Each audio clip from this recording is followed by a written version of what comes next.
문명이 진화하는 가장 완벽한 나라가 어디인지 아십니까? 하버드 윌리엄 리아드 교수의 이 선언에 전 세계 학계가 발칵 뒤집혔습니다. AI 언어 분석 속도 2.4배, 학습 효율 1.8배, 논리 구조 일관성 99.7%.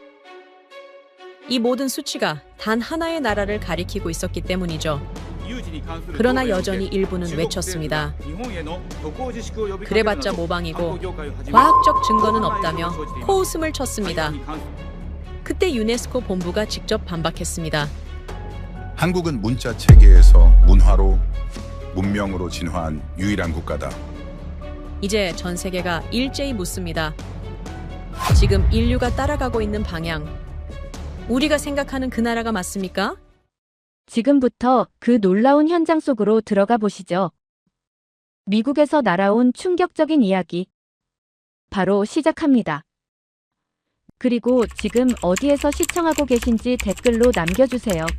여러분의 이야기도 듣고 싶습니다. 그 전에 잠깐 1초 만에 누를 수 있는 좋아요 버튼을 꾹 눌러주시면 영상 제작에 큰 힘이 됩니다. 그럼 바로 사연 시작하겠습니다. 세계에서 가장 작은 강대국. 이 말이 모순처럼 들리나요? 그랬습니다. 하지만 윌리엄 리아드 교수가 칠판에 쓴 문장을 본 순간 모든 게 바뀌었어요. 한국은 무력 없이 강대국을 움직이는 나라. 교수가 돌아서며 나토는 2025년 현재 미국이 아닌 한국에 손을 내밀고 있다고 말했습니다. 노트 필기를 하다가 멈추고 스크린을 쳐다봤어요. 그곳엔 유럽 각국들이 미국 대신 한국산 무기를 도입하는 계약서들이 쏟아지고 있었습니다. 믿겨지십니까? 안녕하세요. 제 이름은 크리스텔 로라라고 합니다. 하버드 대학교에서 국제정치학을 전공하고 있어요. 그날은 2025년 3월 12일이었습니다. 친구 에밀리가 손목을 잡아 끌지 않았다면 도서관에서 논문이나 쓰고 있었을 거예요. 윌리엄 리아드 교수 특강이 있는데 주제가 한국이라서 재미있을 것 같다며 함께 가자고 졸랐죠. 솔직히 그때까진 별 기대가 없었습니다. 한국이라고 하면 삼성 스마트폰이랑 K-팝 정도만 떠올랐으니까요. 하지만 메인 강의동 3층 대형 강의실에 들어서는 순간 뭔가 달랐어요. 200명 가까운 학생들이 이미 자리를 꽉 채우고 있었고 복도까지 사람들이 서 있었습니다. 칠판 위에 적힌 강연 제목이 눈에 들어왔어요. 개념적 한계를 붕괴시키는 나라. 한국. 에밀리가 제목이 뭔가 거창하다며 속삭였죠. 웃음이 나올 뻔했습니다. 개념적 한계를 붕괴시킨다니? 한 나라가 그게 가능하기나 한 걸까요? 하지만 윌리엄 리아드 교수가 단상에 오르는 순간 강의실 전체가 고요해졌어요. 교수는 60대 후반쯤 되어 보였는데 온화하면서도 카리스마가 느껴지는 분이었습니다. 마이크를 잡고 천천히 입을 열며 오늘 들려줄 이야기는 단순한 한국가에 대한 분석이 아니라 세계 질서가 어떻게 재편되고 있는지에 대한 것이라고 했어요. 목소리에 울림이 있었습니다. 강의실 분위기가 달라지기 시작했죠. 교수가 리모컨을 눌렀고 스크린에 사진 한 장이 떴어요. 지난달 브뤼셀 국제포럼에 참석했을 때 찍은 사진이라며 설명을 시작했습니다. 사진 속엔 여러 학자들이 원탁에 둘러앉아 있었죠. 그곳에서 러시아 국방 전문가 한 분을 만났는데 우연히 복도에서 커피를 마시다가 흥미로운 대화를 나누게 됐다고 했어요. 교수가 잠시 멈췄습니다. 강의실이 더 조용해졌죠. 그분은 모스크바 국제관계대학에서 30년 넘게 군사 전략을 가르친 분이었고 나토와 서방 군사력에 대한 분석으로 유명한 학자였다고 합니다. 교수가 물잔을 들어 한 모금 마시며 당시 현재 유럽의 안보 상황을 어떻게 보는지 물었다고 했어요. 잠시 침묵이 흘렀습니다. 그런데 그분의 대답이 예상 밖이었다며 교수가 말을 이었죠. 스크린이 바뀌며 텍스트가 떴습니다. 교수가 당시 러시아 교수가 했던 말을 그대로 읽기 시작했어요. 윌리엄, 당신은 한국을 모른다는 말이었다고 합니다. 순간 강의실에서 웅성거림이 일었어요. 에밀리가 옆구리를 찌르며 갑자기 왜 한국이 나오는지 의아해했습니다. 교수가 계속 말했죠. 솔직히 그 순간 이해가 안 됐다고요. 유럽 안보 이야기를 하다가 왜 갑자기 한국이 나오는지 말입니다. 하지만 러시아 교수는 진지했다고 합니다. 교수의 목소리 톤이 낮아지며 그분이 자신들은 한국을 두려워한다고 말했다고 전했어요. 강의실이 완전히 조용해졌습니다. 펜 떨어지는 소리도 들릴 것 같았죠. 윌리엄 교수가 무기 때문이냐고 물었더니 고개를 저었고 기술력 때문이냐고 했더니 그것도 아니라고 했다며 설명을 이어갔습니다. 교수가 강의실을 천천히 둘러봤어요. 그럼 무엇 때문인지 물었을 때 러시아 교수가 커피잔을 내려놓으며 신뢰 때문이라고 답했다고 합니다. 신뢰. 강의실 곳곳에서 작은 탄성이 터져나왔어요. 순간 혼란스러웠습니다. 러시아가 한국을 두려워한다는 것도 이상한데 그 이유가 신뢰라니요? 도대체 무슨 의미일까요? 교수가 설명을 이어갔습니다.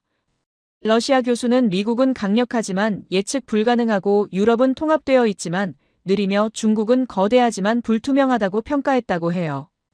스크린에 세 국가의 국기가 떴다가 사라졌습니다. 하지만 한국은 다르다는 겁니다. 약속하면 반드시 지키고 계약하면 정확히 이행하며 위기가 와도 흔들리지 않는다고 했다며 교수가 전했죠. 고개를 갸우뚱했어요. 과장 아닌가 싶었습니다. 한 나라를 그렇게까지 평가할 수 있을까요? 에밀리도 비슷한 표정이었죠. 하지만 교수는 멈추지 않았어요. 당시 자신도 그건 그냥 성실한 거 아니냐며 반문했다고 합니다. 교수가 쓴웃음을 지으며 러시아 교수가 국제관계에서 성실함은 가장 희귀한 자산이라고 대답했다고 전했어요. 특히 전시 상황에서는 더욱 그렇다는 말도 덧붙였다고 합니다. 교수가 리모컨을 다시 눌렀어요. 스크린에 세계 전쟁 관련 뉴스들이 떴습니다. 러시아와 나토가 대립하는 지금 같은 시기에 유럽 국가들은 절박하며 누가 가장 빠르게 가장 확실하게 무기를 공급할 수 있는가가 생존의 문제라고 교수가 설명했죠. 목소리에 긴장감이 실렸습니다. 그런데 미국은 어떤 상황인지 교수가 물었어요. 대답하는 학생은 없었습니다. 최근 미국 국방부 감사관실 보고서를 보면 안보 지원, 무기 인도가 최소 1개월에서 최대 18개월까지 지연되고 있다고 했죠. 18개월. 강의실에서 놀란 소리가 흘러나왔어요. 전쟁터에서 18개월은 영원과 같은 시간이라는 교수의 말이 무겁게 가라앉았습니다. 교수가 천천히 강의실을 걸으며 말을 이었어요. 그런데 한국은 계약 후 평균 6개월 안에 인도하며 어떤 경우엔 석 달도 안 걸렸다고 합니다. 스크린에 그래프가 떴어요. 미국과 한국의 무기 인도 기간을 비교한 자료였습니다. 차이가 확연했죠. 이게 바로 유럽이 지금 한국을 선택하는 이유라며 교수가 강조했습니다. 노트북을 열어 급하게 검색하기 시작했어요. 정말일까? 폴란드의 한국산 전차 도입, 루마니아의 방공 시스템 계약, 노르웨이의 자주포 구매. 실제로 뉴스들이 쏟아져 나왔습니다. 과장이 아니었어요. 에밀리가 작게 중얼거리며 이게 진짜라고 놀라워했죠. 교수가 다시 단상 앞으로 돌아왔습니다. 그 러시아 교수님이 마지막으로 한 말이 있다며 강의실을 바라봤어요. 다시 조용해졌습니다. 모두가 다음 말을 기다리고 있었죠. 윌리엄, 서방 세계에서 한국만큼 신뢰받는 나라는 없으며 미국보다도 더하다는 말이었다고 전했습니다. 충격적이었어요.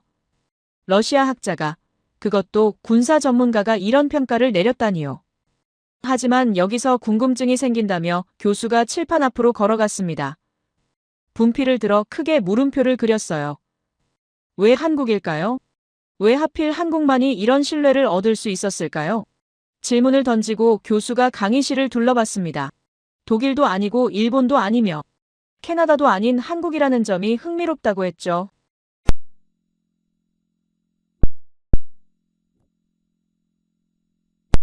K-팝 스타들 몇 명, 삼성 갤럭시 정도. 그런데 지금 교수는 그 나라가 미국보다 더 신뢰받고 있다고 말하고 있었습니다. 믿기지 않았지만 동시에 호기심이 생겼어요. 도대체 어떤 나라이길래 이런 평가를 받는 걸까요? 교수가 단호하게 말했습니다. 이건 우연이 아니며 한국의 신뢰는 하루아침에 만들어진 게 아니라고요. 거기엔 수백 년에 걸친 DNA가 있다는 겁니다. DNA. 국가에도 유전자가 있다는 말일까요? 강의실 전체가 교수의 다음 말을 기다리고 있었어요. 러시아 교수가 브뤼셀에서 했던 말이 하나 더 있다며 윌리엄 교수가 덧붙였습니다.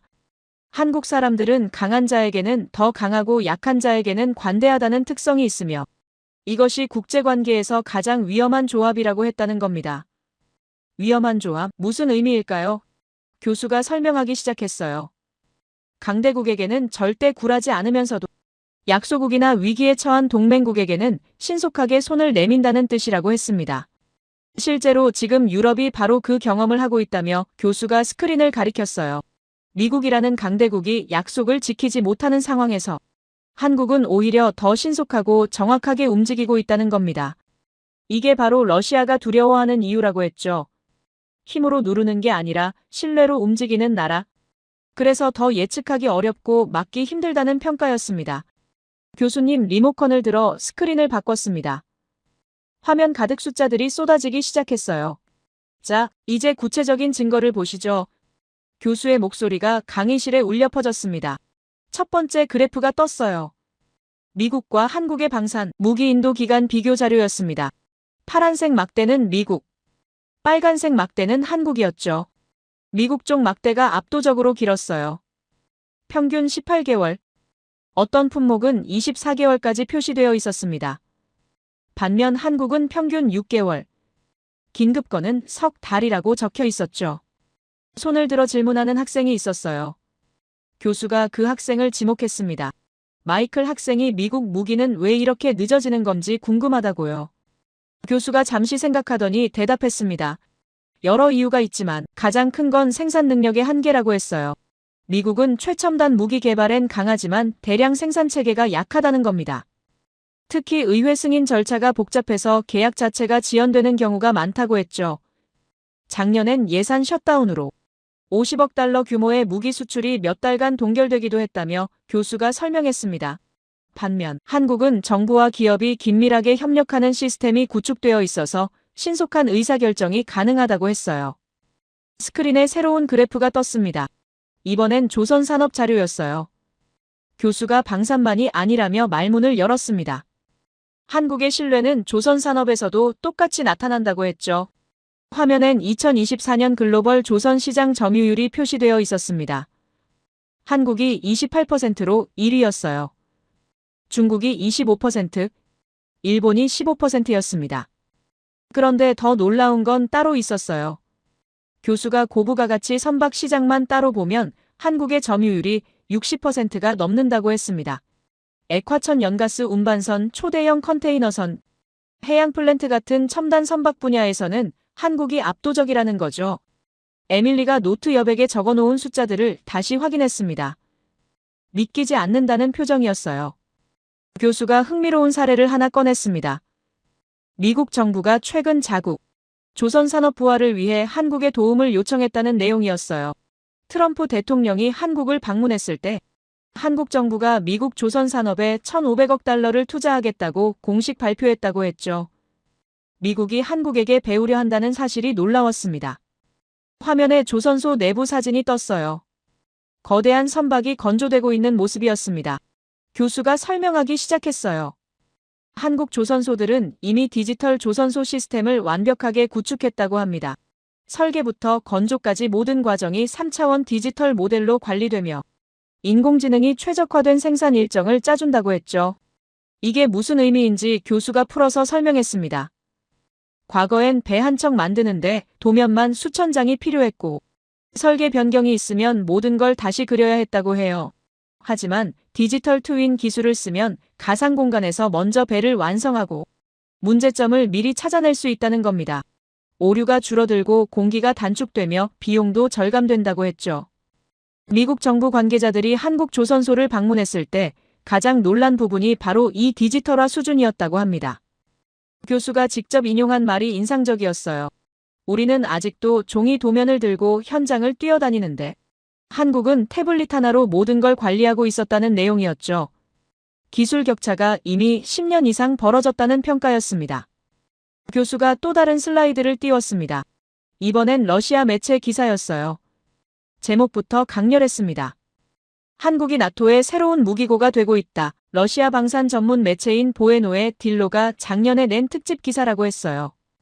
교수가 기사 내용 중 일부를 읽어주기 시작했습니다.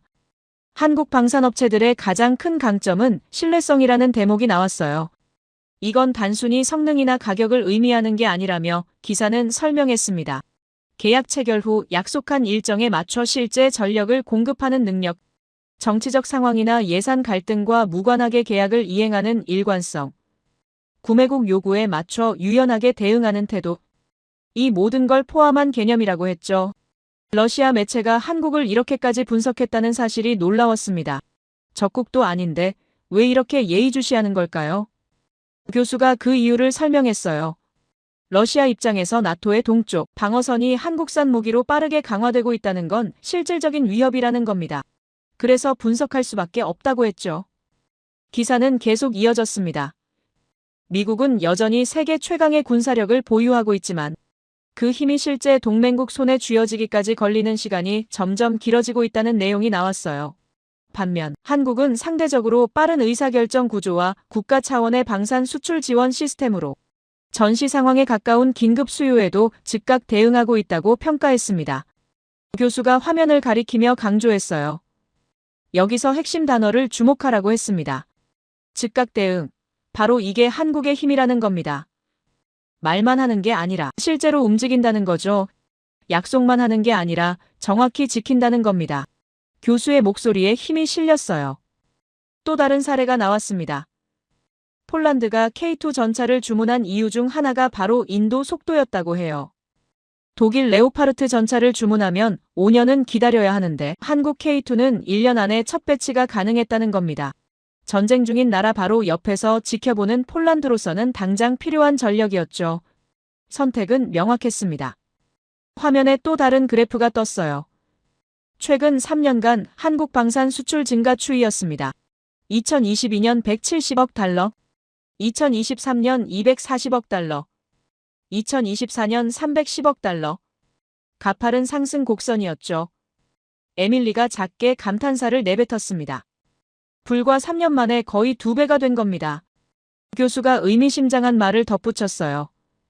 이 수치들은 단순한 판매 실적이 아니라며 강조했습니다. 이건 세계가 한국을 얼마나 신뢰하는지를 보여주는 지표라고 했죠. 돈을 주고 무기를 산다는 건 국가 안보를 맡긴다는 의미이며 생존을 건다는 뜻이라고 설명했습니다. 그 선택을 한국에게 하고 있다는 겁니다. 노트북 화면에 띄운 기사 하나가 눈에 들어왔어요. 영국 파이낸셜 타임스가 쓴 분석 기사였습니다. 제목이 한국은 어떻게 신뢰를 무기로 만들었나였죠. 클릭해서 읽기 시작했습니다. 기사는 한국의 성공 비결을 3가지로 정리했어요. 첫째는 약속 이행률, 둘째는 품질 일관성, 셋째는 애프터 서비스라고 했습니다. 특히 애프터 서비스 부분이 인상적이었어요. 한국 방산업체들은 무기를 팔고 끝이 아니라 지속적으로 기술 지원을 한다는 내용이었죠. 정비 교육, 부품 공급, 업그레이드 지원까지 패키지로 제공한다고 합니다. 유럽 국가들이 이걸 높이 평가한다는 분석이었어요. 단순히 물건을 파는 게 아니라 파트너가 되어준다는 겁니다. 교수가 마지막 슬라이드를 띄웠습니다. 러시아 보헤노의 딜로 기사의 결론 부분이었어요.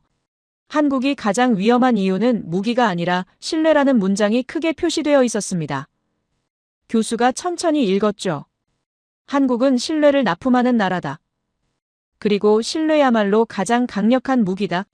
강의실이 숨죽인 듯 조용했습니다. 모두가 그 문장을 곱씹고 있는 것 같았어요. 신뢰를 납품한다. 무기를 파는 게 아니라 신뢰를 파는 나라. 러시아 매체가 한국을 이렇게 표현했다는 게 믿기지 않았습니다. 동시에 소름이 돋았죠. 정말 그런 나라였나 싶었거든요. 교수가 리모컨을 내려놓으며 말했습니다. 지금까지 본 모든 숫자와 사례들이 하나의 진실을 가리키고 있다고 했어요. 한국은 더 이상 작은 나라가 아니며 세계가 의지하는 나라가 되었다는 겁니다. 그것도 힘이 아닌 신뢰로 말이죠. 강의실 곳곳에서 고개를 끄덕이는 학생들이 보였습니다. 하지만 여전히 의문은 남았어요. 도대체 어떻게 이게 가능했던 걸까요? 한국은 강대국도 아니고 자원도 없는 나라 아닌가요? 머릿속이 복잡했습니다. 증거는 충분했지만 이유는 여전히 모호했죠. 그리고 교수도 그걸 알고 있는 것 같았습니다. 다음 질문을 던질 준비를 하고 있었어요. 교수가 칠판 앞으로 천천히 걸어 나왔습니다. 분필을 들어 큰 글씨로 하나의 질문을 적기 시작했어요. 왜 한국인가? 세 글자가 칠판에 선명하게 새겨졌습니다. 교수가 돌아서며 강의실을 둘러봤어요. 지금까지 본 모든 증거들이 한 가지 사실을 말하고 있다고 했습니다. 한국이 신뢰받는 나라라는 것은 분명하다면서요. 하지만 여기서 멈출 수 없다며 교수가 말을 이었습니다. 단순한 기술력만으로는 설명이 안 된다는 겁니다. 독일도 기술력이 뛰어나고 일본도 정교한 제조업을 가지고 있으며 미국은 세계 최고의 첨단 기술을 보유하고 있다고 했어요. 그런데 왜 유럽은 이들이 아닌 한국을 선택했을까요? 교수의 질문이 강의실에 무겁게 가라앉았습니다. 강의실 뒤쪽에서 손이 올라갔어요. 교수가 그 학생을 지목했습니다. 오카자키라는 일본인 유학생이었어요. 도쿄대학에서 교환학생으로 온 학생으로 국제관계 세미나에서 몇 번 본 적이 있었습니다. 항상 논리적이고 준비된 질문을 던지는 걸로 유명했던 학생이었어요. 오카자키가 노트북을 들어올리며 말하기 시작했습니다.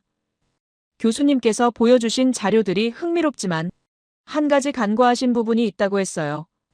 한국의 방산 기술은 사실 대부분 미국과 유럽에서 이전받은 것이며 조선 기술 역시 일본이 60년대부터 70년대까지 집중적으로 기술 지원을 해준 결과라고 주장했습니다.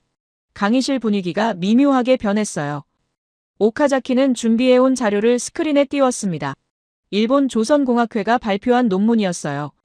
한국 조선산업의 기원이 일본 기술자들의 지도에서 시작됐다는 내용이었습니다. 60년대 현대조선이 설립될 때 일본 미쓰비시 중공업에서 파견된 기술자들이 핵심 역할을 했다는 기록이 나왔어요. 그래프와 사진 자료까지 첨부되어 있었습니다. 에밀리가 옆에서 작게 속삭였습니다. 저게 사실인지 궁금하다면서요. 솔직히 몰랐던 내용이었어요. 강의실 분위기가 살짝 흔들리는 게 느껴졌습니다. 오카자키는 계속해서 자료를 보여줬어요. 방산 분야도 마찬가지라며 한국의 K9 자주포는 영국 AS-90 기술을 기반으로 했고 K2 전차는 미국 에밀 에이브람스의 영향을 받았다는 자료를 제시했습니다. 그러니까 결론적으로 한국의 성공은 선진국 기술을 잘 흡수한 결과이지 독자적인 DNA라고 보기는 어렵다는 주장이었어요. 오카자키의 목소리는 자신감이 넘쳤습니다.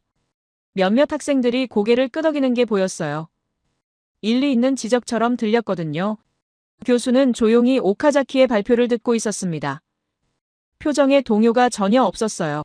오히려 잔잔한 미소를 띠고 있었습니다.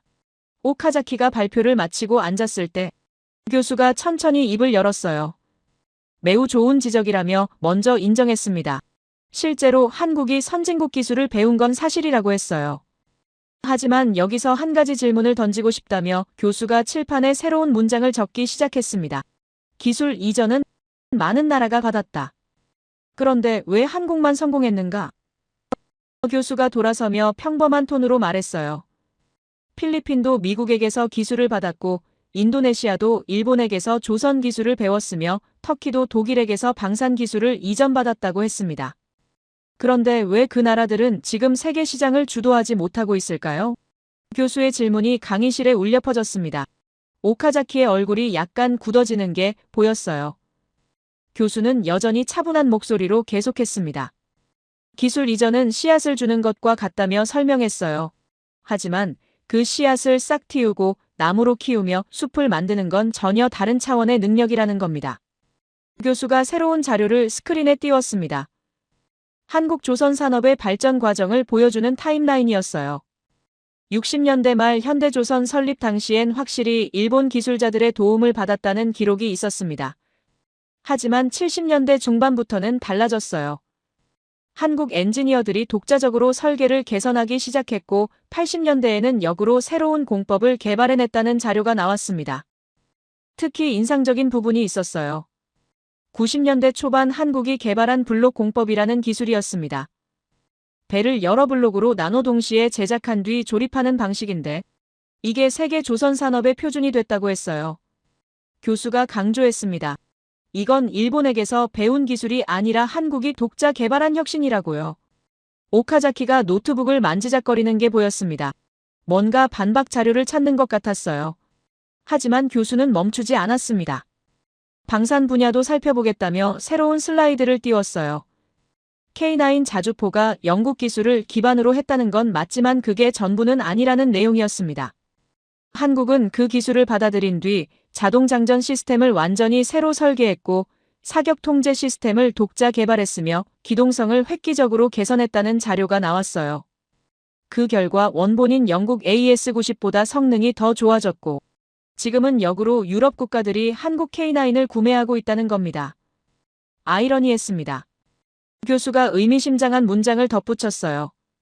기술을 배우는 건 모방이지만 그걸 개선하고 발전시키는 건 창조라고 했습니다. 한국은 단순히 받은 기술을 쓰는데 그치지 않고 더 나은 것을 만들어냈다는 겁니다. 이게 바로 다른 나라들과의 차이라며 교수가 강조했어요. 오카자키의 손이 미세하게 떨리는 게 보였습니다. 노트북 키보드 위에 올려진 손가락들이 불안정하게 움직이고 있었어요. 다리도 살짝 떨리는 것 같았습니다.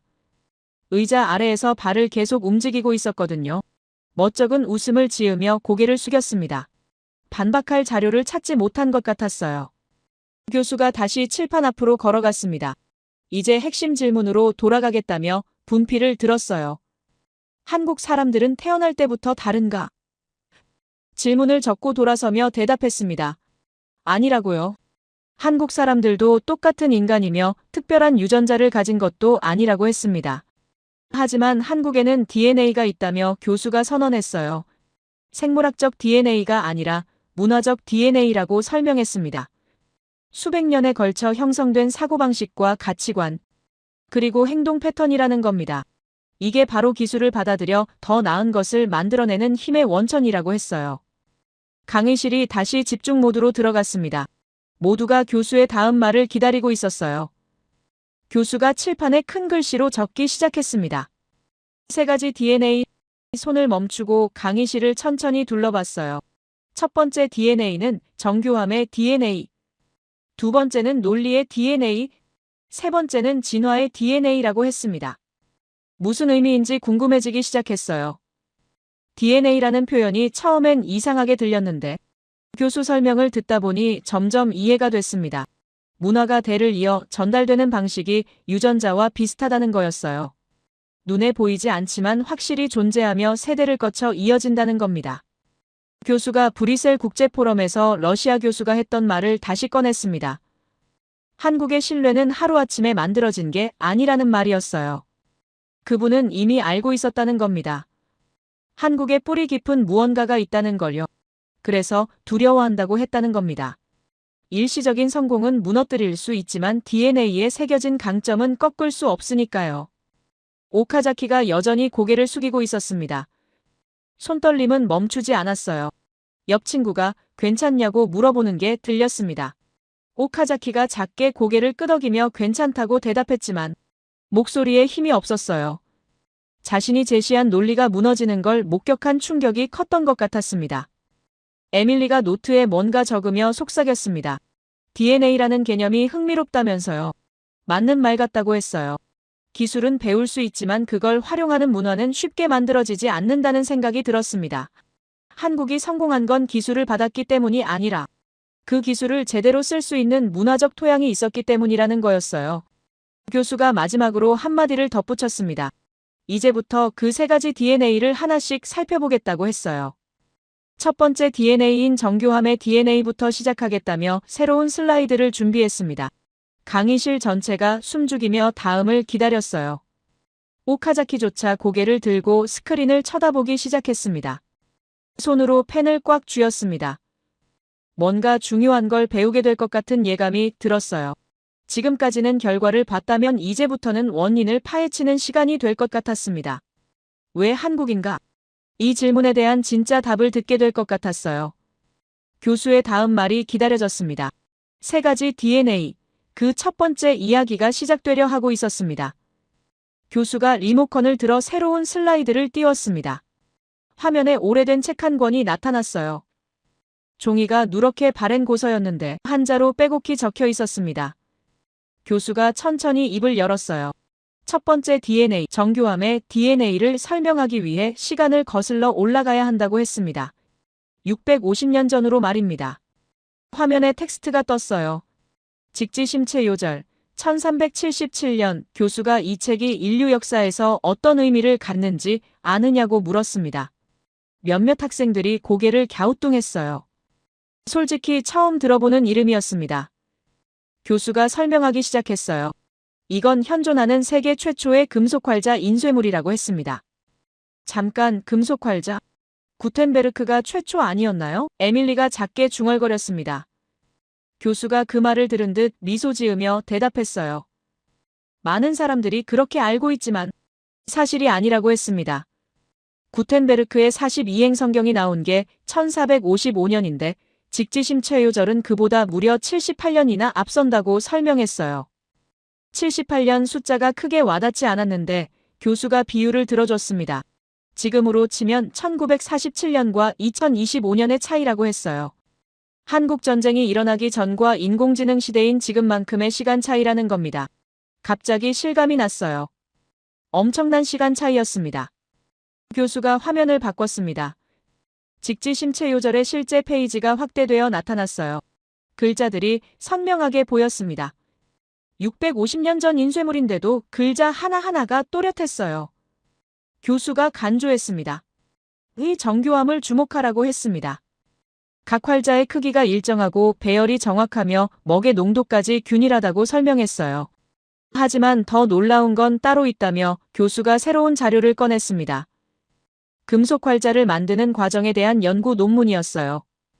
구리와 주석, 납을 정확한 비율로 배합해야 했고 주조 온도를 섭씨 1000도 안팎으로 정밀하게 유지해야 했으며 식히는 속도까지 조절해야 했다는 내용이 나왔습니다. 교수가 의미심장한 질문을 던졌어요. 이게 무엇과 비슷하다고 생각하느냐고 물었습니다. 강의실이 조용했어요. 아무도 대답하지 못했습니다.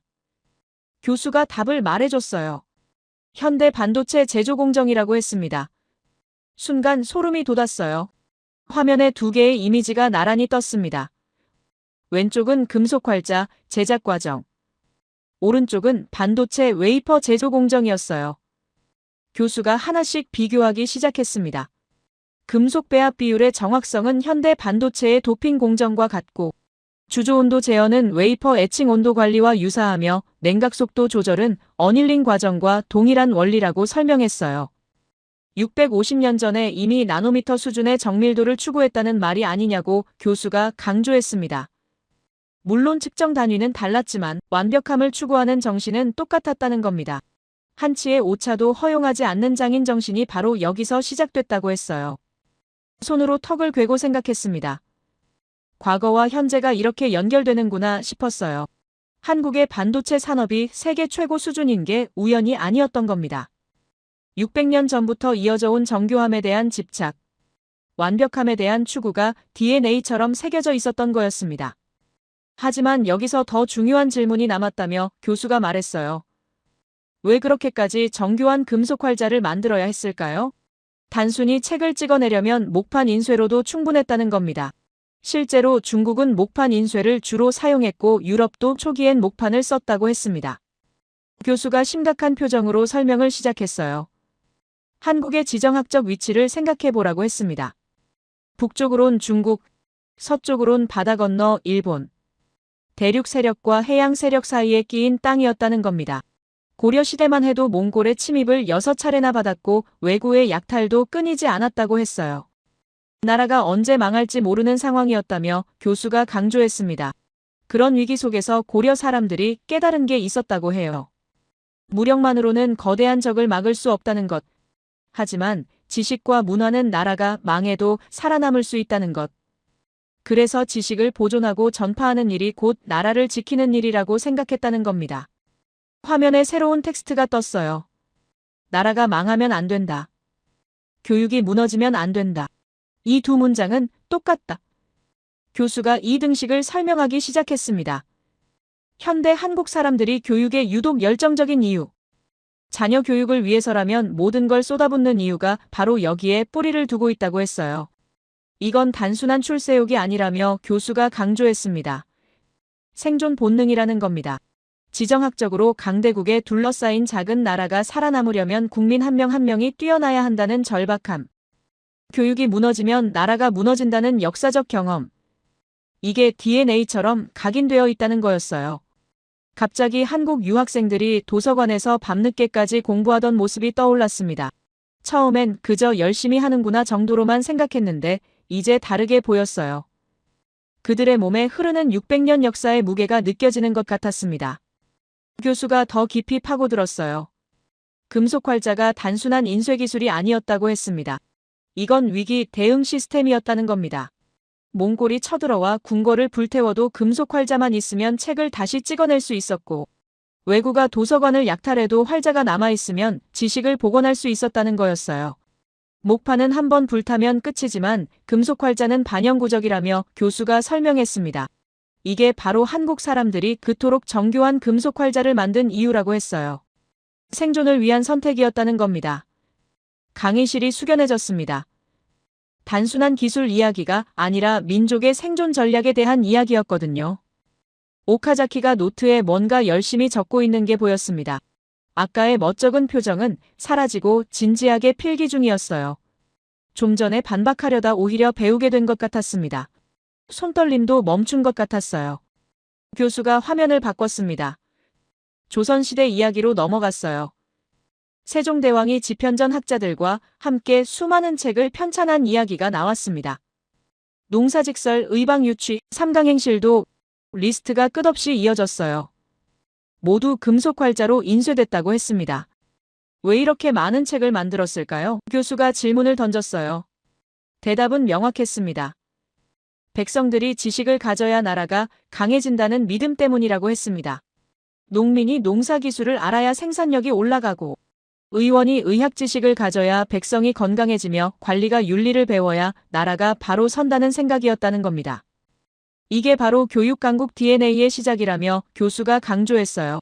나라를 지키는 최선의 방법은 국민을 교육하는 것. 이 믿음이 600년 넘게 이어져 왔다는 겁니다. 그래서 현대 한국이 OECD 국가 중 대학 진학률 1위를 기록하고 평생 교육 참여율도 최상위권인 게 우연이 아니라는 거였어요. 에밀리가 속삭였습니다. 이제 이해가 된다면서요. 한국 사람들이 왜 그렇게 교육에 목숨을 거는지 알 것 같다고 했어요. 맞는 말이었습니다. 단순한 학벌주의가 아니라 생존 DNA였던 겁니다. 교수가 현대로 시간을 옮겼습니다. 한국의 조선 산업 이야기가 다시 나왔어요. 앞전에 봤던 디지털 조선소 기술을 기억하느냐고 물었습니다. 그 정교함의 뿌리가 바로 금속 활자에 있다며 교수가 연결고리를 만들었어요. 나노미터 단위의 오차도 허용하지 않는 완벽주의, 공정 하나하나를 정밀하게 제어하는 시스템, 품질 일관성을 유지하는 장인정신, 이 모든 게 650년 전 금속 활자, 장인들의 DNA를 이어받은 것이라고 설명했습니다. 과거와 현재가 하나의 선으로 이어지는 게 보였어요. 특히 인상적인 부분이 있었습니다. 교수가 한국 조선소 엔지니어를 인터뷰한 내용을 소개했어요. 그 엔지니어가 한 말이 강렬했습니다. 우리는 0.1mm 오차도 견디지 못합니다. 배가 바다에서 침몰하면 수백 명이 죽으니까요. 책임감이 묻어나는 말이었어요. 교수가 덧붙였습니다. 이게 바로 금속 활자, 장인들의 정신이라고 했어요. 활자 하나가 잘못되면 지식이 왜곡되고 잘못된 지식은 사람을 죽일 수 있다는 책임감. 그래서 완벽을 추구했다는 겁니다. 그 정신이 현대 한국 엔지니어들에게도 흐르고 있다는 거였어요. 화면에 마지막 슬라이드가 떴습니다. 위기가 올수록 더 강해지는 민족. 교수가 설명하기 시작했어요. 한국 역사를 보면 위기 때마다 오히려 혁신이 일어났다고 합니다. 몽골 침입 때 금속 활자를 완성했고, 임진왜란 때 거북선을 만들었으며 일제강점기 때 독립운동과 함께 교육운동이 일어났고 한국전쟁 폐허 속에서 경제개발을 시작했다는 겁니다. 왜 그럴까요? 교수가 질문을 던졌어요. 대답은 간단했습니다. 위기야말로 생존의 순간이고 생존하려면 변해야 하며 변화는 곧 혁신이라는 걸 역사를 통해 배웠기 때문이라는 겁니다. 위기를 기회로 바꾸는 DNA가 조상들로부터 이어져 왔다고 했어요. 현대 한국을 보라며 교수가 강조했습니다. 1997년 외환위기 때 IT 산업으로 전환했고 2008년 금융위기 때 녹색 성장을 시작했으며 코로나19 팬데믹 때는 K- 방역으로 세계의 모범이 됐다고 합니다. 매번 위기가 올 때마다 더 강해졌다는 거였어요. 가슴이 뛰기 시작했습니다. 이건 단순한 역사 강의가 아니었어요. 한 민족의 생존 코드를 해부하는 시간이었습니다. 금속활자라는 작은 조각에서 시작해 현대 한국의 성공까지 이어지는 거대한 그림이 보이기 시작했어요. 교수가 칠판에 다시 분필을 들었습니다. 첫 번째 DNA 정교함 생존. 이렇게 정리하며 강의실을 둘러봤어요. 이게 바로 한국이 조선산업과 반도체 산업에서 세계 최고가 될 수 있었던 이유라고 했습니다. 650년 전 금속활자 장인들이 심어놓은 씨앗이 지금 꽃을 피우고 있다는 거였어요. 노트에 밑줄을 그으며 적었습니다. 정교함의 DNA, 생존의 DNA, 위기를 기회로 바꾸는 DNA. 이제 두 번째 DNA가 궁금해지기 시작했어요. 교수가 잠시 물을 마시며 쉬는 시간을 가졌습니다. 강의실 곳곳에서 학생들이 웅성거리고 있었어요. 모두 첫 번째 DNA에 대한 이야기를 나누고 있었습니다. 교수가 물잔을 내려놓으며 다시 칠판 앞으로 걸어갔습니다. 분필을 들어 커다란 원을 그리기 시작했어요. 두 번째 DNA로 넘어가겠습니다. 목소리에 힘이 실렸습니다. 논리의 DNA. 바로 한글 이야기라고 했어요. 원 안에 낯선 기호들을 그리기 시작했습니다. 기역, 니은, 디귿, 한글 자음들이었어요. 강의실 곳곳에서 한글을 아는 학생들이 웅성거렸습니다. 교수가 미소 지으며 말했어요. 여기 계신 분들 중 한글을 배워본 분이 있느냐고 물었습니다. 몇몇 손이 올라갔어요. K-팝 팬들이거나 한국어 수업을 들었던 학생들 같았습니다. 교수가 그들에게 물었어요. 배우기 어려웠냐고요? 한 학생이 대답했습니다. 오히려 쉬웠다면서요. 하루 만에 글자를 읽을 수 있었다고 했어요. 교수가 고개를 끄덕였습니다. 정확히 그게 핵심이라며 간조했어요. 한글은 세계에서 가장 배우기 쉬운 문자 중 하나라고 했습니다. 그런데 동시에 가장 과학적인 문자이기도 하다는 겁니다. 칠판에 그린 자음들을 가리키며 설명을 시작했어요. 이 글자들이 무작위로 만들어진 게 아니라고 했습니다. 각각의 자음은 그 소리를 낼 때 발음 기관이 만드는 모양을 본떠서 만들어졌다는 겁니다. 기역은 혓뿌리가 목구멍을 막는 모양이고, 니은은 혀끝이 윗잇몸에 닿는 모양이며 미음은 입술을 다무는 모양이라고 설명했어요. 순간 소름이 돋았습니다. 글자 자체가 발음 기관의 설계도라는 말이 아닌가요? 교수가 계속 설명했어요. 이건 현대 음성학이 발견한 원리를 600년 전에 이미 완벽하게 구현한 거라고 했습니다. 국제 음성기호가 만들어진 게 1888년인데 한글은 그보다 450년이나 앞섰다는 거였어요. 에밀리가 노트에 자음들을 따라 그리며 중얼거렸습니다. 정말 신기하다면서요. 교수가 모음으로 넘어갔어요. 칠판에 이, 으, 아를 그렸습니다. 이 세 개의 기본 모음이 하늘과 땅과 사람을 상징한다고 설명했어요. 이는 하늘을 향해 선 사람, 으는 평평한 땅, 아는 사람이 팔을 벌린 모양이라고 했습니다. 그런데 여기서 더 놀라운 게 있다며 교수가 강조했어요. 이 세 가지 기본 요소를 조합하면 모든 모음을 만들어낼 수 있다는 겁니다. 오, 우 칠판에 하나씩 그리며 보여줬어요. 마치 레고 블록처럼 조합된다고 설명했습니다. 최소한의 요소로 최대한의 표현을 가능하게 하는 시스템이라는 거였어요. 화면에 새로운 슬라이드가 떴습니다. 24개 기본 글자는 11,172개 조합, 숫자가 크게 표시되어 있었어요. 교수가 설명하기 시작했습니다. 한글은 자음 14개와 모음 10개, 총 24개의 기본 글자만으로 10,000개가 넘는 음절을 표현할 수 있다고 했어요. 이건 알파벳보다 훨씬 효율적인 시스템이라는 겁니다. 손을 들어 질문하는 학생이 있었습니다. 교수가 그 학생을 지목했어요. 학생이 물었습니다. 그럼 중국어나 일본어보다 우수하다는 말이냐고요? 교수가 신중하게 대답했어요. 우수하다기보다는 목적이 달랐다고 설명했습니다. 중국 한자는 뜻을 담는 문자이고, 일본 가나는 소리를 표현하는 문자인데, 한글은 소리의 원리 자체를 담은 문자라는 겁니다. 이게 무슨 차이냐며 교수가 비유를 들었어요. 한자는 완성된 집 그림이고 가나는 집을 부르는 이름인데 한글은 집을 짓는 설계도라는 겁니다. 원리를 알면 응용이 가능하다는 거였어요. 그래서 한글을 배우면 처음 보는 단어도 읽을 수 있다고 했습니다. 교수가 화면을 바꿨어요. 컴퓨터 코드가 나타났습니다. 프로그래밍 언어였어요. 파이썬 코드 같았습니다. 교수가 의미심장한 질문을 던졌어요. 이게 한글과 무슨 관계가 있을까요? 강의실이 조용해졌습니다. 아무도 연결고리를 찾지 못하는 것 같았어요. 교수가 답을 풀어주기 시작했습니다. 프로그래밍 언어의 핵심은 논리성과 체계성이라고 했어요. 최소한의 명령어로 복잡한 작업을 수행하고 규칙에 따라 조합하면 무한한 결과를 만들어낼 수 있다는 겁니다. 그런데 한글이 정확히 같은 원리라는 거였어요. 스크린에 비교표가 떴습니다. 왼쪽은 프로그래밍 언어의 특징, 오른쪽은 한글의 특징이었어요. 모듈화된 구조, 논리적 조합 규칙, 확장 가능한 시스템, 오류 최소화 설계, 항목들이 거의 일치했습니다. 교수가 강조했어요. 한글은 600년 전에 만들어진 프로그래밍 언어라는 겁니다. 갑자기 앞서 들었던 이야기가 연결되기 시작했어요. 한국이 IT 강국이 된 게 우연이 아니었던 겁니다. 어려서부터 논리적인 문자를 사용하면서 자연스럽게 시스템적 사고를 배운 거였어요. 언어 자체가 프로그래밍 교육이었던 셈입니다. 교수가 흥미로운 사례를 하나 꺼냈습니다.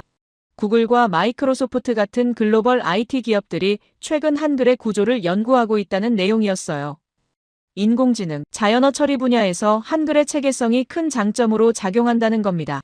특히 음성인식 AI를 개발할 때 한글이 가장 효율적이라고 했어요. 왜 그럴까요? 교수가 설명했습니다. 한글은 소리와 글자가 정확히 1:1로 대응되기 때문이라고 해요. 영어는 같은 철자도 문맥에 따라 발음이 다르지만 한글은 항상 같은 소리라는 겁니다. AI가 학습하기에 최적화된 구조라는 거였어요. 화면에 또 다른 자료가 떴습니다. 메타버스 프로젝트 보고서였어요. 교수가 직접 참여한 연구라고 했습니다. 가상세계의 언어 시스템을 설계하면서 여러 문자를 비교했는데 한글이 가장 이상적인 모델이었다고 해요. 단순성과 확장성, 논리성이 완벽한 조화를 이루고 있었다는 겁니다. 손으로 턱을 괴고 생각에 잠겼습니다. 언어 자체가 시스템이라는 개념이 신선했어요. 지금까지 언어를 그냥 의사소통 도구로만 생각했는데 사고방식을 결정하는 틀이기도 하다는 걸 깨달았습니다. 한글을 쓰는 사람들은 자연스럽게 논리적으로 생각하게 되는 거였어요. 교수가 칠판에 돌아와서 새로운 그림을 그리기 시작했습니다. 훈민정음 창제 당시의 배경을 설명하기 시작했어요. 1446년 세종대왕이 한글을 반포했을 때 상황이 어땠는지 말입니다. 당시 조선은 양반들만 한자를 읽을 수 있었고 일반 백성들은 문맹이었다고 했어요. 그런데 여기서 중요한 게 있다며 교수가 강조했습니다. 세종대왕이 한글을 만든 이유가 단순히 백성을 불쌍히 여겨서가 아니라는 겁니다. 물론 그것도 있었지만 더 근본적인 이유가 있었다고 해요. 바로 국가의 힘을 키우기 위해서였다는 겁니다. 화면에 훈민정음 서문이 떴습니다. 한문으로 적혀 있었는데 교수가 번역해서 읽어줬어요. 나라 말이 중국과 달라 한자와 서로 통하지 아니하므로 어리석은 백성이 말하고 싶은 바가 있어도 마침내 제 뜻을 펴지 못하는 이가 많다. 내가 이를 가엾게 여겨 새로 28글자를 만드니 사람마다 쉽게 익혀 날마다 쓰기에 편하게 하고자 할 따름이다. 교수가 이 문장을 분석하기 시작했어요. 표면적으론 백성을 위한다는 내용이지만 깊이 들여다보면 다르다고 했습니다. 나라 말이 중국과 다르다는 전제부터가 독립성을 강조하는 거라고 해요. 중국의 문자를 쓰면 중국의 사고방식을 따라갈 수밖에 없는데 우리만의 문자를 만들면 우리만의 생각을 할 수 있다는 의도였다는 겁니다. 그리고 더 중요한 건 뒷부분이라며 교수가 강조했어요. 사람마다 쉽게 익혀 날마다 쓰게 한다는 말의 의미입니다. 이건 전 국민 교육을 의미한다는 겁니다. 양반만 글을 아는 나라와 모든 백성이 글을 아는 나라 중 어느 쪽이 강할까요? 답은 명확했습니다. 오카자키가 다시 손을 들었어요. 앞서 반박하려다 배운 경험 때문인지 이번엔 조심스러웠습니다. 교수가 지목했습니다. 오카자키가 질문했어요. 하지만 당시 양반들이 한글을 반대했다는 기록이 있지 않느냐고요. 그럼 실패한 정책 아니냐는 질문이었습니다. 교수가 고개를 끄덕이며 좋은 질문이라고 했어요. 맞다고 인정했습니다. 실제로 지편전 학자 최만리를 비롯한 양반들이 강하게 반대했다고 해요. 한자를 버리면 중화 문명에서 멀어진다는 이유였다고 합니다. 하지만 세종대왕은 밀어붙였다는 겁니다. 왜 그랬을까요? 교수가 설명했습니다. 세종대왕은 이미 미래를 보고 있었다는 겁니다. 양반 중심 사회로는 한계가 있다는 걸 알았다고 해요. 백성들이 글을 읽고 쓸 수 있어야 농업기술도 발전하고 상업도 활성화되며 국방도 강해진다는 걸 깨달았다는 겁니다. 실제로 한글이 만들어진 후 어떤 일이 벌어졌는지 교수가 보여줬어요. 농서가 한글로 번역되어 농민들에게 보급됐고 의학서도 한글로 풀어 써서 의원들이 공부할 수 있게 됐으며 법률 문서도 한글로 작성되어 백성들이 자기 권리를 알 수 있게 됐다는 자료가 나왔습니다. 교수가 의미심장하게 말했습니다. 이게 바로 한글이 국가력을 높이는 포인트가 된 이유라고 했어요. 지식이 소수에게 독점되면 나라가 약하지만 모두가 공유하면 나라가 강해진다는 원리를 실현한 겁니다. 정보의 민주화가 600년 전에 시작된 거였어요. 화면에 현대 한국 통계가 떴습니다. 문맹률 거의 0%, 대학 진학률 70% 이상, 평생 교육 참여율 OECD 최상위권, 숫자들이 쏟아졌어요. 교수가 강조했습니다. 이 모든 게 한글에서 시작됐다는 겁니다. 쉽게 배울 수 있는 문자가 있었기에 가능했다고 했어요. 특히 인상적인 사례가 있었습니다. 교수가 최근 본 다큐멘터리 이야기를 꺼냈어요. 한국의 80대 할머니가 스마트폰으로 유튜브를 보고 카카오톡으로 손주들과 대화하며 인터넷 뱅킹까지 한다는 내용이었다고 합니다. 다른 나라 같은 연령대와 비교하면 놀라운 디지털 리터러시라는 거였어요. 왜 가능할까요? 교수가 설명했습니다. 한글이 쉬워서라고 해요. 키보드 자판도 쉽고 음성 인식도 정확하며 문자 메시지도 빠르게 칠 수 있다는 겁니다. 언어 장벽이 낮으니 기술 접근성도 높아진다는 거였어요. 에밀리가 감탄하며 속삭였습니다. 언어가 이렇게까지 중요한 거였냐면서요. 맞는 말이었습니다. 언어는 단순한 도구가 아니라 사고의 틀이고 문화의 기반이며 국가 경쟁력의 원천이었던 겁니다. 교수가 마지막 포인트를 던졌습니다. 한글은 백성들의 귀와 눈이 되어줬다고 했어요. 듣지 못하던 지식을 듣게 하고 보지 못하던 세상을 보게 했으며 말하지 못하던 생각을 표현하게 했다는 겁니다. 이게 바로 나라를 사랑하는 마음을 서로 확인할 수 있는 통로가 됐다고 강조했어요. 화면에 최근 한국 뉴스가 떴습니다. 세종대왕 동상 앞에 모인 시민들, 한글날 기념 행사 한글 관련 문화 축제들이었어요. 교수가 설명했습니다. 한국 사람들이 한글을 단순한 문자가 아니라 정체성으로 여긴다고 해요. 한글을 지키는 게 곧 나라를 지키는 일이라고 생각한다는 겁니다. 다른 나라와 비교해보라며 교수가 말했어요. 자국 문자의 탄생일을 국경일로 정한 나라가 몇이나 되느냐고 물었습니다. 한국은 한글날이 공휴일이라고 했어요. 이게 바로 언어에 대한 자부심을 눈에 띄게 보여주는 증거라는 겁니다. 교수가 칠판에 정리하기 시작했습니다. 두 번째 DNA 논리 시스템 사고. 한글이 만든 건 단순한 문자가 아니라 생각하는 방식이었다고 강조했어요.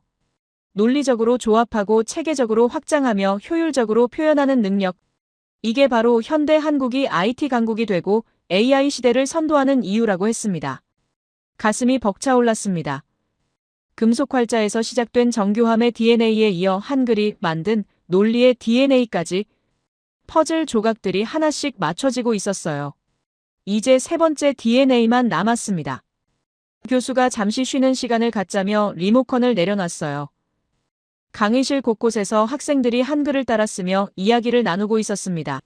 교수가 물을 한 모금 마시고 학생들 사이를 천천히 걸으며 말을 이었습니다. 분필을 들어 큰 글씨로 적기 시작했습니다. 세 번째 DNA 진화. 교수가 돌아서며 설명했어요.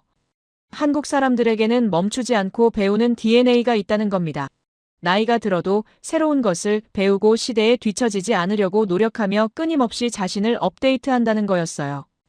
이게 어디서 왔는지 알려면 또다시 역사를 거슬러 올라가야 한다며 교수가 스크린을 켰습니다. 화면에 조선시대 과거 시험장 그림이 떴어요. 교수가 설명하기 시작했어요. 조선시대에는 과거제도라는 게 있었다고 합니다. 신분에 관계없이 시험을 통해 관리가 될 수 있는 제도였다는 겁니다. 물론 현실적으로는 양반들이 유리했지만 원칙은 누구에게나 열려 있었다고 해요. 이게 중요하다며 교수가 강조했습니다. 능력으로 인정받을 수 있다는 희망이 있었다는 겁니다. 그래서 백성들이 자식 교육에 목숨을 걸었다고 했어요. 글을 배우면 신분 상승이 가능했으니까요. 화면에 통계 자료가 떴습니다. 조선시대 서당수를 보여주는 그래프였어요. 교수가 설명했습니다. 18세기 후반 조선 전역에 서당이 2만 개가 넘었다고 해요. 인구 1,000만 명 정도였던 시대에 2만 개 서당이라는 건 엄청난 숫자라는 겁니다. 마을마다 학교가 있었다는 의미라고 했어요. 그리고 이 전통이 현대까지 이어졌다며 교수가 새로운 슬라이드를 띄웠습니다. 현대 한국 교육 통계였어요. OECD 국가 중 대학 진학률 1위, 교육비 지출 비율 최상위권, 사교육 시장 규모 세계 최대 수준, 숫자들이 쏟아졌습니다. 교수가 강조했어요. 이건 단순한 교육열이 아니라고 했습니다. 생존 전략이라는 겁니다. 교수가 목소리를 낮추며 설명했어요. 한국은 자원도 없고 땅도 좁으며 강대국에 둘러싸여 있다고 했습니다. 그런 나라가 살아남으려면 사람이 자원이 되어야 한다는 걸 역사를 통해 배웠다는 겁니다. 한 명 한 명이 뛰어나야 나라가 산다는 절박함이라고 강조했어요. 오카자키가 조용히 고개를 끄덕이는 게 보였습니다. 좀 전 한글 설명을 들으며 이미 어느 정도 이해한 것 같았어요. 교수가 학생들 사이를 걸으며 계속 말했습니다. 그래서 한국 부모들은 자식 교육을 위해서라면 모든 걸 쏟아붓는다고 해요. 이게 과하다는 비판도 있지만 뿌리를 이해하면 다르게 보인다는 겁니다. 화면에 새로운 사진이 떴어요. 한국의 학원가 야경이었습니다. 밤 10시가 넘은 시간인데도 불이 환하게 켜져 있었어요. 교수가 설명했습니다. 이 시간에도 학생들이 공부하고 있다고 해요. 미국이나 유럽 학생들은 상상하기 힘든 광경이라며 교수가 덧붙였습니다. 하지만 여기서 놀라운 건 따로 있다며 교수가 다음 슬라이드를 넘겼어요. 평생 교육 참여율 통계가 나왔습니다. 한국이 OECD 최상위권이라는 자료였어요. 교수가 강조했습니다. 학생들만 공부하는 게 아니라 어른들도 계속 배운다는 겁니다. 직장인들이 퇴근 후 학원에 가고 주부들이 온라인 강의를 들으며 노년층도 평생 교육 프로그램에 참여한다고 했어요. 특히 인상적인 사례를 하나 보여줬습니다. 65세 할머니가 코딩을 배워서 앱을 만든 이야기였어요. 일본 방송에도 소개됐다는 내용이었습니다. 교수가 영상 클립을 틀었어요. 할머니가 아이패드로 코드를 짜는 모습이 나왔습니다. 자막이 영어로 번역되어 있었어요. 할머니가 인터뷰에서 한 말이 자막으로 떴습니다. 나이는 숫자일 뿐이며 배우고 싶은 마음만 있으면 된다는 내용이었어요. 교수가 영상을 멈추고 강의실을 둘러봤습니다. 이게 바로 한국의 DNA라고 강조했어요. 나이가 들어도 멈추지 않고 시대에 뒤처지지 않으려고 노력하며 새로운 것에 도전한다는 겁니다. 손으로 노트를 덮으며 생각했어요. 우리와는 정말 다른 차원이라는 생각이 들었습니다. 미국이나 유럽에서는 은퇴하면 여가를 즐기는 게 일반적인데 한국 어르신들은 새로운 것을 배우고 있다니요. 이게 바로 국가 경쟁력의 원천이라는 게 실감났습니다. 교수가 학생 한 명 앞에 멈춰서서 질문했습니다. 여러분은 평생 배울 준비가 되어 있느냐고 물었어요. 그 학생이 당황하며 대답을 못했습니다. 교수가 다른 학생에게도 같은 질문을 던졌어요. 역시 명확한 대답이 나오지 않았습니다. 강의실이 침묵에 휩싸였어요. 교수가 차분히 말했습니다. 여기 있는 대부분의 학생들은 졸업하면 공부를 멈출 거라고 해요. 학위를 따면 배움이 끝났다고 생각한다는 겁니다. 하지만 한국은 다르다며 강조했습니다. 졸업이 끝이 아니라 시작이라고 생각한다는 거였어요. 평생을 배우며 살아간다는 겁니다. 화면에 한국 직장인들의 자기계발 통계가 떴습니다. 직장인의 80% 이상이 업무 외 시간에 공부한다는 자료였어요. 영어 학원, 자격증 강의, 온라인 코스, 항목들이 나열되어 있었습니다. 교수가 설명했어요. 이들은 강제로 시키는 게 아니라 스스로 선택한다고 합니다. 왜 그럴까요? 교수가 질문을 던졌어요. 대답하는 학생은 없었습니다. 교수가 답을 말해줬어요. 멈추는 순간 뒤처진다는 걸 알기 때문이라고 했습니다. 기술은 빠르게 변하고 시장은 급격히 바뀌며 어제의 지식은 오늘 쓸모 없어진다는 걸 체감한다는 겁니다. 그래서 계속 배워야 살아남는다고 생각한다는 거였어요. 그런데 여기서 질문이 하나 남는다며 교수가 말했어요. 왜 한국만 이렇게 됐을까요? 다른 나라도 교육을 중시하고 평생학습을 강조하는데 왜 한국만큼 실현하지 못할까요? 교수가 학생들을 둘러봤습니다. 대답은 간단하다며 교수가 설명했어요. 절박함의 차이라는 겁니다. 한국은 멈추면 죽는다는 걸 역사를 통해 배웠다고 했습니다. 몽골 침입, 임진왜란, 일제강점기, 한국전쟁 매번 위기가 왔고 매번 배움으로 극복했다는 거였어요. 그래서 배움이 선택이 아니라 필수가 됐다는 겁니다. 화면에 한국 경제 발전 그래프가 떴습니다. 1960년대부터 현재까지의 변화를 보여주는 자료였어요. 교수가 설명했습니다. 60년 만에 최빈국에서 선진국이 됐다고 해요. 이게 가능했던 이유가 바로 교육이라는 겁니다. 국민들이 빠르게 배우고 적응했기 때문이라고 강조했어요.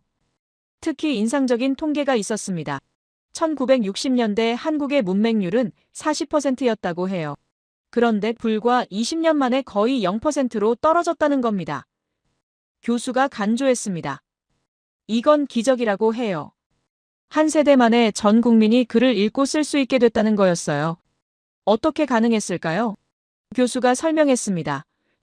정부의 문맹 퇴치 운동도 있었지만 더 중요한 건 국민들의 의지였다고 해요. 어른들이 자식들에게 배우기도 하고 야하게 다니며 글을 익혔다는 겁니다. 배워야 산다는 절박함이 만든 기적이라고 강조했어요. 에밀리가 노트에 밑줄을 그으며 중얼거렸습니다. 정말 대단한 민족이라면서요. 맞는 말이었어요. 단순히 교육을 중시하는 게 아니라 생존을 위해 배우는 민족이었던 겁니다.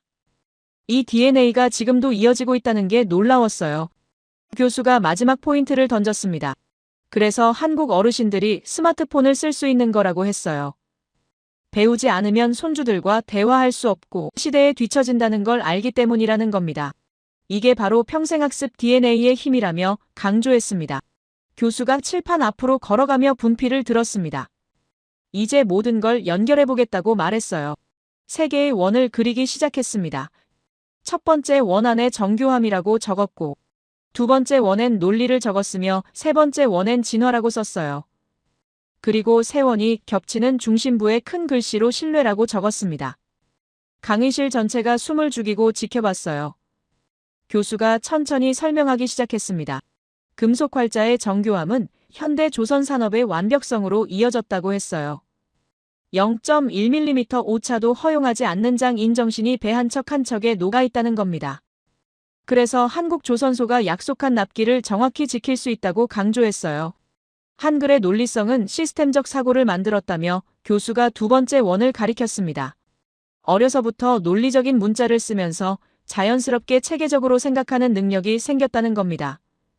이게 디지털 강국이 되는 토대가 됐고 복잡한 프로젝트를 효율적으로 관리하는 능력으로 발전했다고 설명했어요.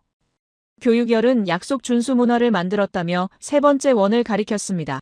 어려서부터 스터디 모임에서 자기 몫을 해내는 훈련을 하고 팀으로 함께 성장하는 경험을 쌓으며 책임감을 배웠다는 겁니다. 이게 나중에 계약을 정확히 이행하는 능력이 됐다고 했어요. 교수가 칠판 중심의 신뢰를 크게 동그라미 쳤습니다. 이 세 가지 DNA가 만나는 지점에서 신뢰가 탄생했다고 강조했어요. 정교함이 품질을 보장하고 논리성이 효율을 만들며 진화가 일관성을 유지한다는 겁니다. 이 모든 게 합쳐져서 세계가 인정하는 신뢰가 됐다는 거였어요. 손으로 펜을 꽉 쥐며 지켜봤습니다. 퍼즐의 마지막 조각이 맞춰지는 순간이었어요. 앞서 들었던 모든 이야기들이 하나의 그림으로 완성되고 있었습니다. 러시아 교수가 했던 말 유럽이 한국을 선택하는 이유. 미국보다 더 신뢰받는다는 평가. 이 모든 게 이제 이해됐어요. 교수가 칠판에서 한 발짝 물러서며 말했습니다. 이게 바로 사유의 구조가 신뢰의 구조를 만든 과정이라고 했어요. 한국 사람들의 생각하는 방식 자체가 신뢰를 만들어내는 구조라는 겁니다. 우연이 아니라 필연이었다며 강조했어요. 화면에 브뤼셀 국제포럼 사진이 다시 떴습니다. 러시아 교수와의 대화 장면이었어요. 교수가 그때 나눴던 대화를 더 자세히 공개하기 시작했습니다. 러시아 교수가 한국을 두려워한다고 말한 뒤 덧붙인 말이 있었다고 해요. 한국은 이상한 능력을 가진 나라라고 했다는 겁니다. 교수가 그 말을 천천히 반복했어요. 이상한 능력, 무슨 의미인지 물었더니 러시아 교수가 설명했다고 합니다. 한국은 약할 때 더 강해지고 위기가 올 때 더 혁신하며 압박을 받을수록 더 단단해진다는 특성이 있다는 거였어요. 이걸 어떻게 설명할 수 있느냐며 러시아 교수가 물었다고 합니다. 미국은 강할 때 강하지만 약해지면 무너지고 유럽은 안정될 때 발전하지만 위기가 오면 분열하며 중국은 통제할 때 힘을 내지만 자유로워지면 혼란스럽다는 겁니다. 그런데 한국은 정반대라는 거였어요. 교수가 화면을 바꿨습니다. 한국 역사의 주요 위기들이 타임라인으로 나타났어요. 몽골 침입 후 금속활자 완성, 임진왜란 후 거북선 발명, 일제강점기 후 교육운동 확산, 한국전쟁 후 경제개발, 외환위기 후 IT혁명 리스트가 이어졌습니다. 패턴이 보이기 시작했어요. 매번 큰 위기가 온 후에 더 큰 혁신이 일어났던 겁니다. 교수가 강조했습니다. 이게 바로 러시아가 두려워하는 이유라고 했어요.